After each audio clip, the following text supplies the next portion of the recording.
તો પાણીનો ભારે કહેર છે અને તેના કારણે શહેર ડૂબવા જેવી પરિસ્થિતિ બની છે।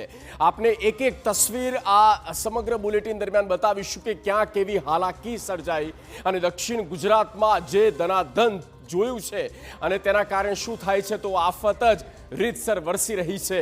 છેલ્લા 24 કલાકની વાત કરીએ દક્ષિણ ગુજરાતમાં તો મેઘ તાંડવ સર્જાયું છે।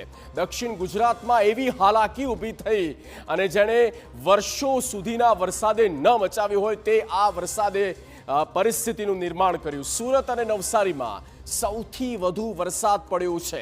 આ 24 કલાક દરમિયાન આજ સવારથી જ લાગી રહ્યું હતું કે જોરદાર વરસાદ આવશે અને આફત રૂપી આ વરસ્યો છે અને સુરતના અનેક વિસ્તાર થઈ ગયા છે પાણી।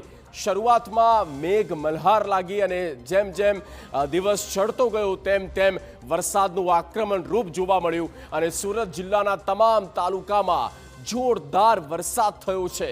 આખું નવસારી અડધું સુરત જાણે પાણી થઈ ગયું છે અને આ ઉપરાંત નવસારી જિલ્લાની વાત કરીએ તો ત્યાં પણ અલગ અલગ તાલુકાઓમાં મુખ્યત્વે નવસારીમાં જલાલપોર છે, ગણદેવી છે, ત્યાં પણ વરસાદી પાણીનો ભરાવો થયો છે અને કેડ સુધીના નહીં પણ છાતી સુધીના પાણી ભરાઈ ગયા છે। આપને એ દ્રશ્યો પણ બતાવીશું અને હજુ પણ આ સૌથી મોટી બાબત છે જ્યાં 5 સિસ્ટમ સક્રિય છે અને દક્ષિણ ગુજરાતમાં આનાથી પણ વધારે વરસાદનું તીવ્ર જોર જોવા મળી શકે છે અને રાજ્યના કુલ 181 તાલુકા એવા છે જ્યાં નોંધપાત્ર વરસાદ થયો છે। હજુ પણ 24 કલાક માથે ભારે છે।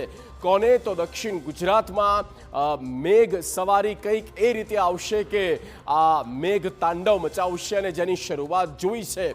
રાજ્યના 181 તાલુકા આ 24 કલાક દરમિયાન એવા રહ્યા જ્યાં નોંધપાત્ર વરસાદ થયો છે। આ ઉપરાંત 54 તાલુકામાં 1 ઇંચથી પણ વધુ વરસાદ પડ્યો છે।